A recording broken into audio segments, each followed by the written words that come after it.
Hey there, folks. Chris McLean back with yet another episode of the show.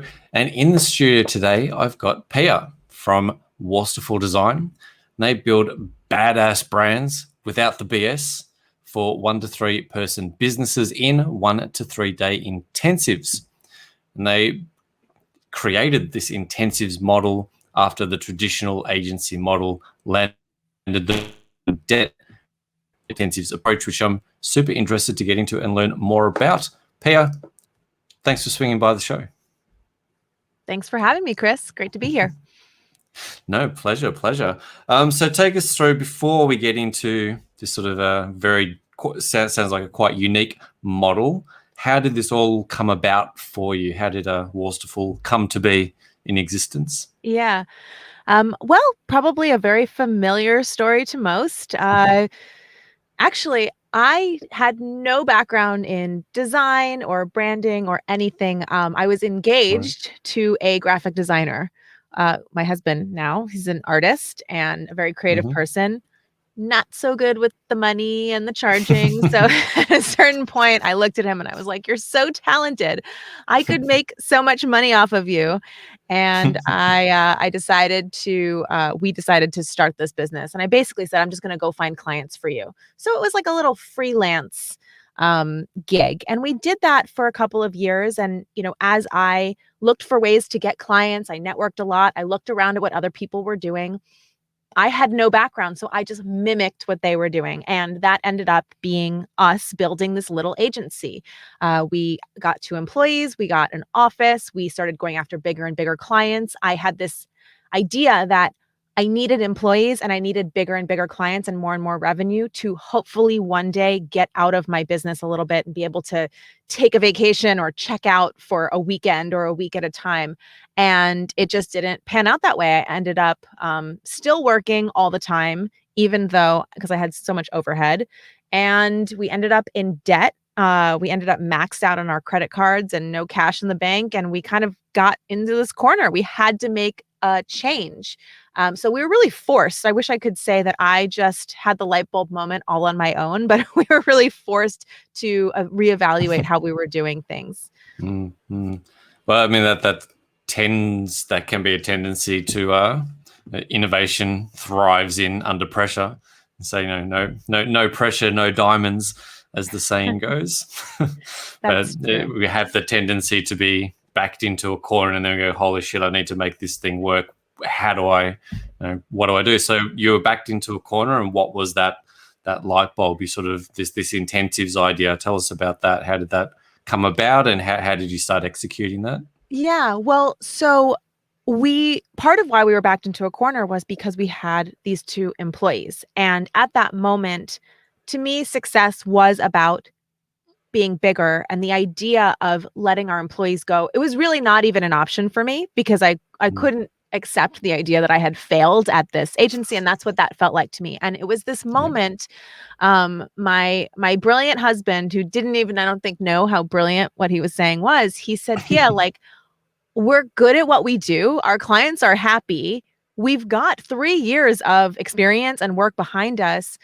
This business doesn't have," because he basically said, if we go to the employees, it doesn't mean we have to fold our business and go work for people. Our business could look a lot of different ways. So don't throw the baby out with the bathwater, basically. And that to me was the light bulb moment, because I'm so myopic in my thinking and I'm a very, action oriented, like go for the gold kind of person. So I hadn't even really considered that it could be any other way. So that was a big breakthrough for me. At that moment, we took some time to evaluate what we really wanted to do in our business. Why did we start this business? What do we like about it? What do we hate about it? We made some lists about what was great and what wasn't. We loved the work. We loved creating brands. We loved working with the clients. We hated how long the projects went on. We hated how hard it was to close the clients. We hated that these bigger and bigger clients required so much management. They had so much feedback and revisions, and we felt like they often watered down our work, which was very frustrating. So we looked at these lists, and then we looked at this little offering that we had made a year before. I had a business coach a year before who had challenged me. He said, Pia, because I was looking for these $30,000 clients. But I said, I have all of these people around me who would pay $3,000, but I don't have anything to offer them. And he said, Pia, well, what would you do for them for $3,000? Like, make something up. And I said, for $3,000, well, Steve and I could sell like a day of our time. We could work for them for a day. If they agreed to end it at the end of the day, we could do that. So we could basically do what people now call a VIP day.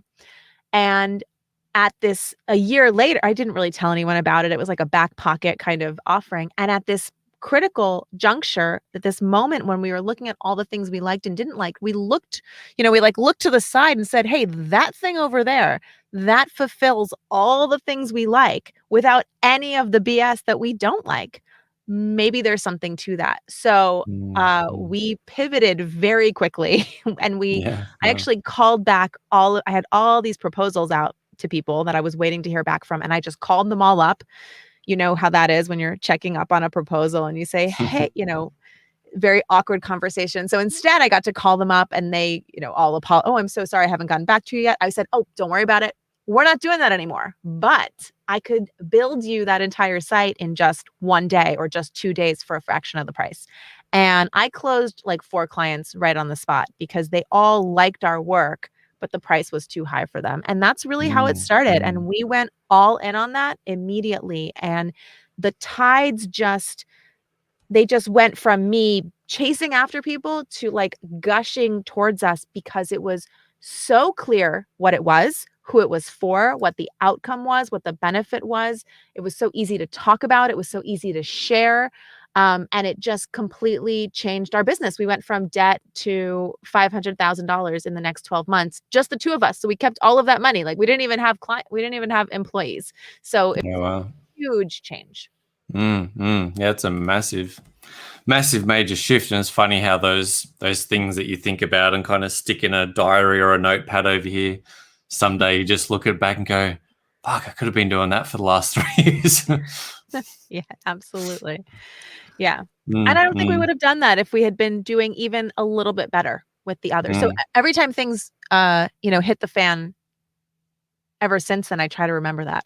I try to remember this is when the brilliance comes, even though, when you're in the depths of despair, it's like, no, something great is going to come out of this. Yeah, it's hard. It's always hard when you're in the middle of the darkness at the bottom of the pit going, it's going to be better. I swear it's going to be better. Only when it goes up.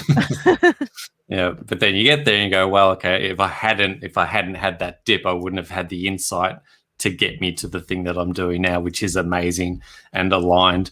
And I really love how you came back to that and talk about sort of this just essential basic self-awareness is such a major skill set that is super important to develop as an entrepreneur. But to have that ability just to come back and go, what do I actually value? What do I actually want to do as a business owner? Because there can be a tendency to get caught up in the Instagram, right? The Insta version of an agency, and I need to be doing a 7-figure agency. I need to be doing 8 figures.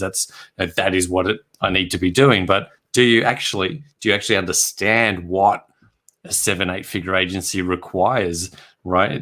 Is that are you equipped? Are you equipped for that? Is that what you actually want to do? Do you understand what that is versus maybe making $100,000 and it's you and your partner or you and a friend and you do $100,000 in income a year and you're happy and you get to work with great clients? Is that actually what you want? But just having that capacity to go, what is it? Exactly. Yeah. Well, that was really, that was one of the big revelations when we were sitting there. We said, we're doing all of this for, it's a means to an end, right? We're building this company not because we want to build a 7-figure business. It's because we want freedom. And I thought, based on what I saw, I didn't see any other models out there. So I thought the only way to get freedom is to build you have to have enough revenue so you can have enough staff so that somebody else is taking care of the clients so that you aren't the only one. And when we made this pivot, I realized, and the reason the intensives are so powerful is that I realized I didn't want the ongoing clients. I wanted freedom and flexibility. And I realized with this model, I don't have to answer to anyone in between clients. And that was a big light bulb moment too. I thought, I can have what I'm going for that I might not get for years, if ever. I could actually have that like right now by Mm. setting my business up differently. So it's amazing what a different perspective can do for just looking at what's possible in your business. And I'll be the first to admit that I'm guilty of getting so stuck in my idea, Mm. whatever idea it is. And it's a positive, it's a positive characteristic because it means I go really hard at my goals, but Yeah, it's also yeah. my biggest challenge because it means that I'm Mm. going towards that You're goal and all I'm in. really not looking anywhere else. So it's like I have to Mm. constantly remind myself, take a step back. Like, is this really what you still want? And I try to do that periodically. Yeah, yeah. As you said, that myopic view can be brilliant, and it can also be a massive distraction. When depends if it's the right course or the wrong course, and so it's always important to come back and have that regular check in of, okay, am I still on track? Is this still doing for me what I want it to do? I'm super interested to get into how is this intensives working? If you come and you work for me for a day, and you're saying it's a single project, it's a piece of a project, it's you're going to build a website in 3 days rather than spreading that website out over a month, and you're just working with me, one client at a time, couple of days, a single project. Is that kind of the structure of it? Yeah, it has evolved over the years, and so I'll tell you kind of where it started and where it's gone. When we first started, it was really more of what I think most people think of as a VIP day. Clients came in at 10 a.m. We worked with them for the day.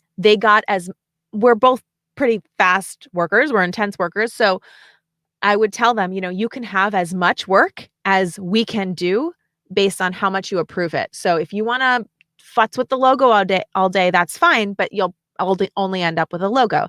If you pick a logo that we make and move forward, you could end up with an entire website. So that's how it started. In retrospect, that was still us selling our time. And that was great money, $3,000 for the two of us for a day. Do a bunch of those in a month and you're golden. But of course I wasn't happy with that. I started wanting to do more for the clients and wanting to add more value so I could raise the price. So I started raising the price and looking for ways to increase the entire package. Yada yada yada. These days, we sell the 1 day at 25,000, the 2 day at 30,000, and the 3 day starts at 40,000 and up. And the only way that we're able to charge that much is because we are not just selling our time, we are really selling the outcome and the value. So for all of these Mm. packages, we are building entire brands. We're doing all of the messaging strategy, the copy, the website design and build, the logo design and build, the brand design, all of it. We launch the websites at 6 p.m. at the end. And the way that we do that is we basically build the entire thing beforehand. The magic of the intensive and what I've developed over many years that I couldn't possibly have done when I first started, but with tweaks every single time and making it better and better and learning a lot about human psychology along the way. The magic of the intensive that we do now is the ability to truly understand and get to the heart of what the client is all about and what the strategy is for them and what they need in what I call a brand shrink, a lead product. So something we do beforehand, the strategy.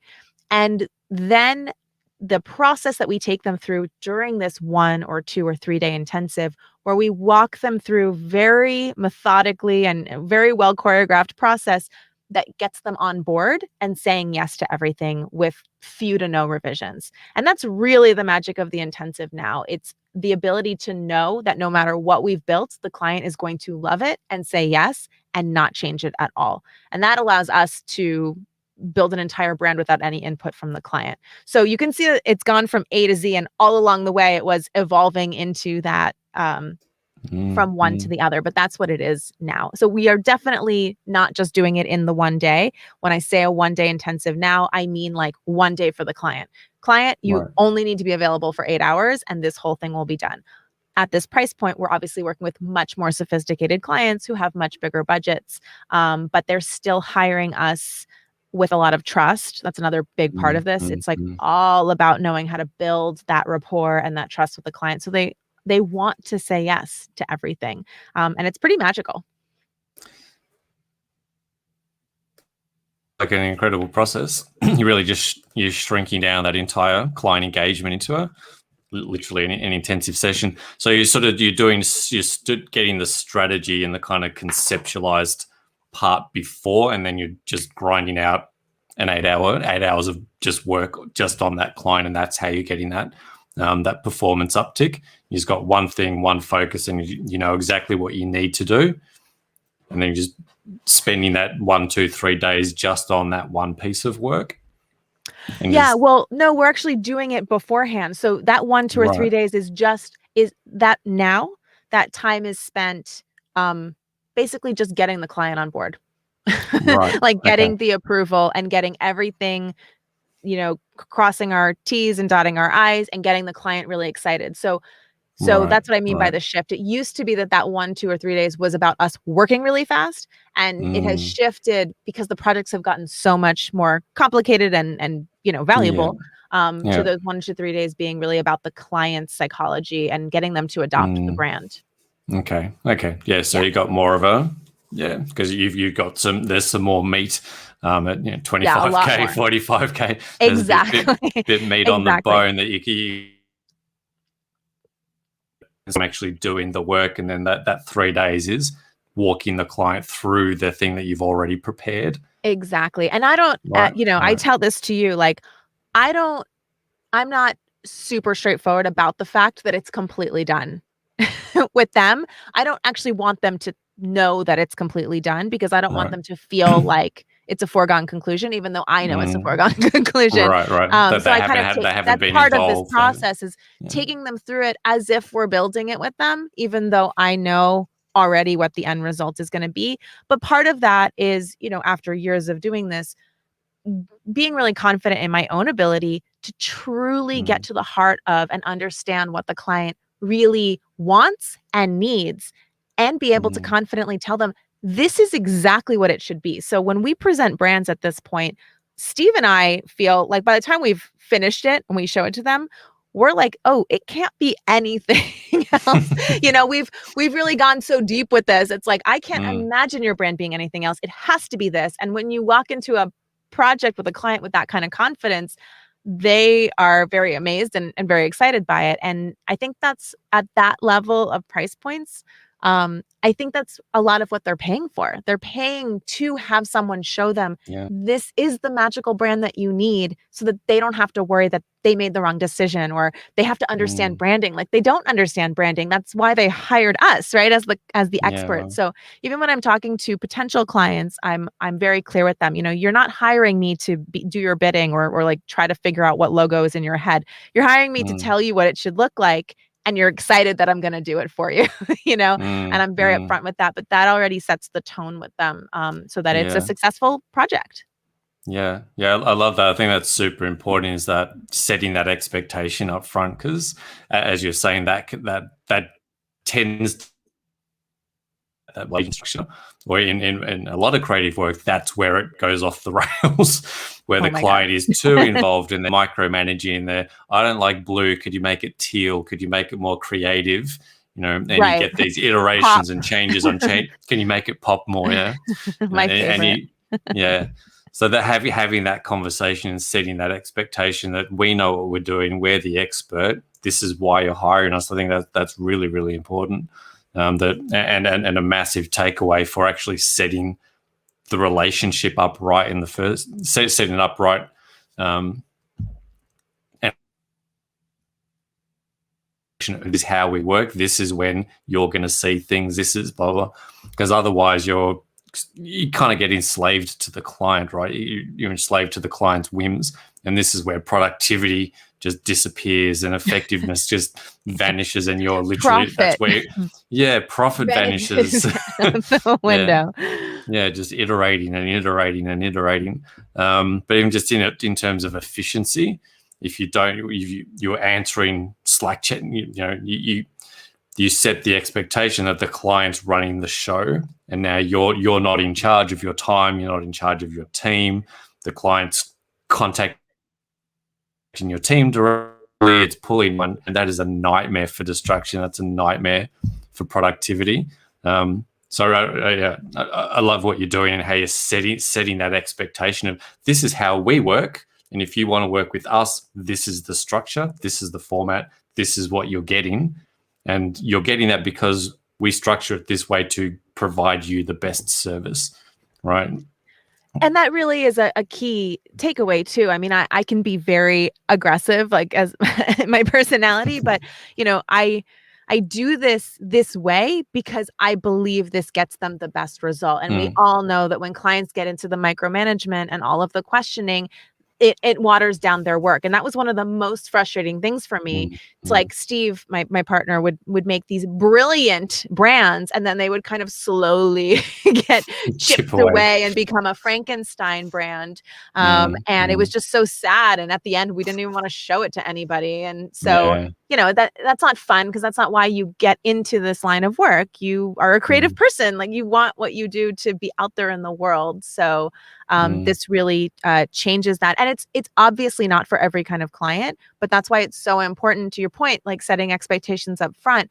Saying that up front means that you will repel the wrong people and attract the right people. So they are a self-selecting group of clients who are down to do this process, you know? So it's important to show that up front in your own brand. You know, our brand is very contrarian and aggressive and in your face for a reason. It really has that push-pull effect on prospects.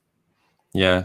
I think that's another really important point, is that marketing is as much about attracting the right person as it is about repelling the wrong clients.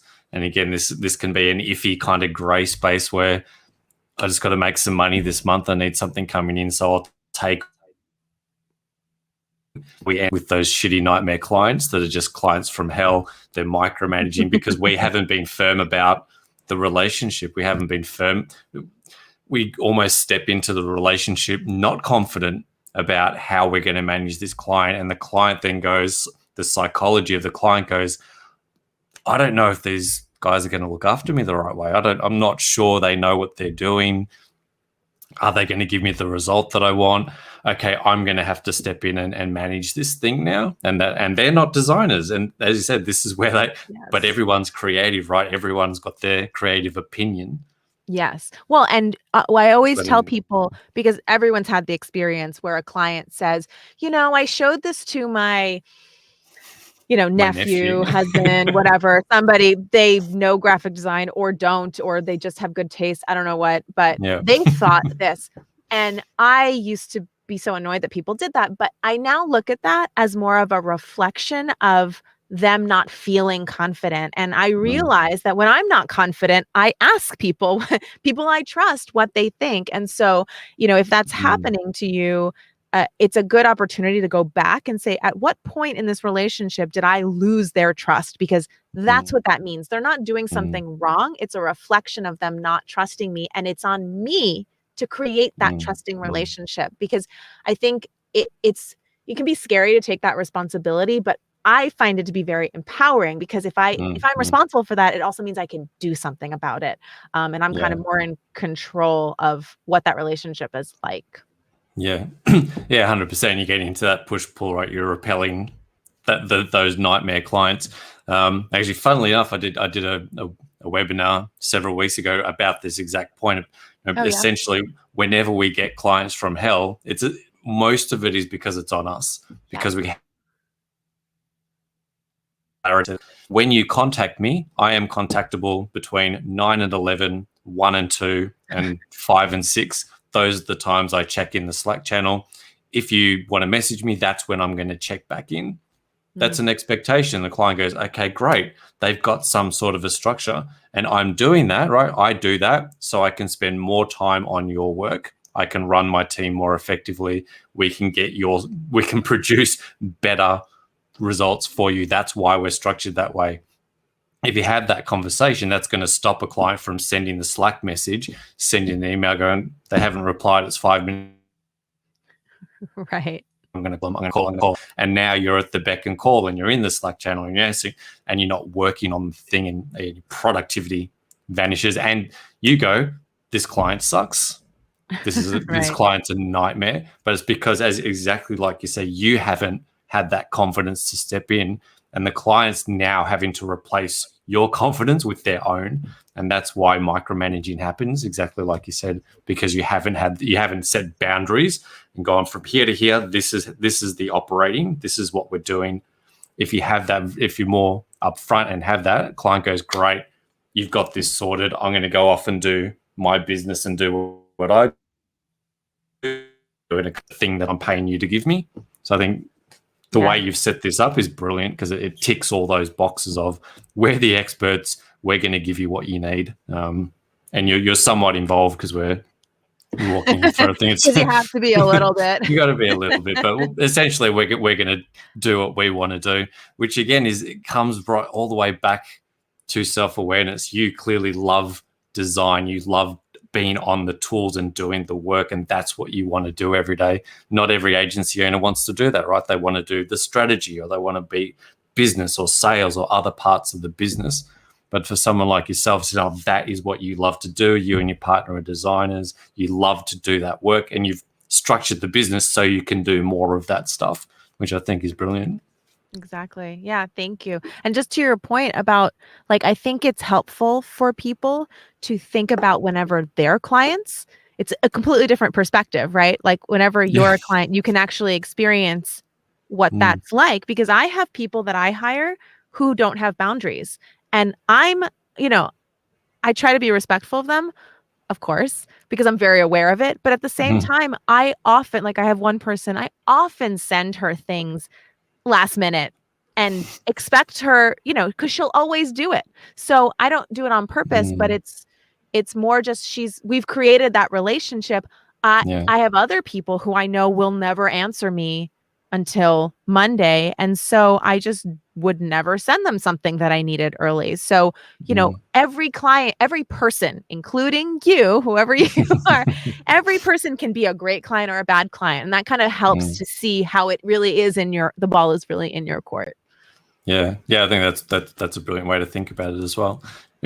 Even kind of shopping, sort of mystery shopping your own agency, right? Set up a project and be your own client for a week and see what that feels like. That's going to give you a pretty good idea of, right, how confident are we? What are our processes? How does this feel like to be a client of ours? But I think that's quite an interesting shift of when you've been a client for someone. Anyone that's done coaching before or had a business coach or a personal coach, it's pretty clear on, like, when you show up to a coaching call, you show up to a call, and these are the times. It's very clear on when the contact happens, and here's the space, and in this container we're working, and this is the thing. It's generally very, very clear, and that's not a person that you're going to call at 3 a.m. and go, I've got a problem, because that's not the structure. So the more structure creates more freedom, which is kind of liberating constraints. Sort of a term for that. We sort of restrict movement in one way to allow freedom of movement in another, and this sort of barricading of the work, of the structure of the relationship, helps you as the agency owner to get out of that relationship what you want, which is freedom and more profit and more money and better stuff for your team to work on, whatever that is. Yes, absolutely.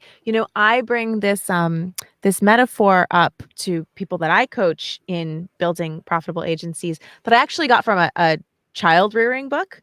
It was, they were telling, because I have a toddler, they were saying that kids need boundaries, right, to feel free. And so they said, imagine if you're driving over a bridge and you're very high up, and imagine if there were no sides on the bridge and there's like a ravine down below. Like, what would you do? You would get really scared, even if you weren't near the edge. Just like not having sides would be terrifying, and it would give you vertigo, and you'd probably slow down and drive really slow and drive really cautiously. But as parents, if we give boundaries and we put like the guardrails up, the sides of the bridge up, then you can just drive feeling safe, because you're not going to go off the side. And I read that for my child, and then I was like, it's exactly the same for clients. If you put the guardrails up and you make them feel safe, they will be able to go forward, speed ahead, make decisions, not worry about falling off the edge. But that is your job, is to be the guardrails. Brilliant. And I think that's brilliant. just business advice, entrepreneurship advice, and life advice too. It's having some sort of a constraint actually liberates you in the direction that you want to get to. Really love this conversation, Pia. If people want to find out more about you, get connected to you, where's the best spot for them to come and find you? Yeah, you can definitely connect with me on, on Facebook, who's probably the best place. Or I am now training people on how to do this specific process, like super specific, these intensive models and all of that. So I'm happy to share the link to like kind of, I have this blueprint of exactly what the model is kind of laid out with all the steps. That's at badassyourbusiness.com/blueprint. So you can grab that if you'd like. Amazing. We'll grab that link and we'll stick all of those in the show notes so you can get connected and find out if this model, this intensives model could work for your business. And if not, exactly this thing. I think just the takeaway is concepts. Yeah. Yeah. Set some boundaries, set expectations up front, and be very, very specific with your clients about how things are going to operate. And you want it to come from you. This is how we work. If you work with us, this is how it's going to happen. Because otherwise, shit goes off the rails. You start flying off the bridge, and the client loses confidence and trust, and you end up with nightmare clients every time. And it's on you, buddy. That's what you got to remember. It's on you. Yeah, absolutely. Yeah, love this chat, Pia. Thank you so much for swinging by. It's been a very, very hope the people listening at home got as much out of it as I did. I think it's really, really critical stuff, really important stuff too. Well, thank you so much, Chris. Yeah, it's been a great chat, and I feel like we're so aligned on so many of these concepts. So it's great to talk to like-minded people such as yourself. So thanks for having me. Yeah, my pleasure. My pleasure. Thanks for your time. Thanks for everyone's time who's listening at home, watching, all that good stuff. Thanks for tuning in, and we'll see you on the next one. Cheers.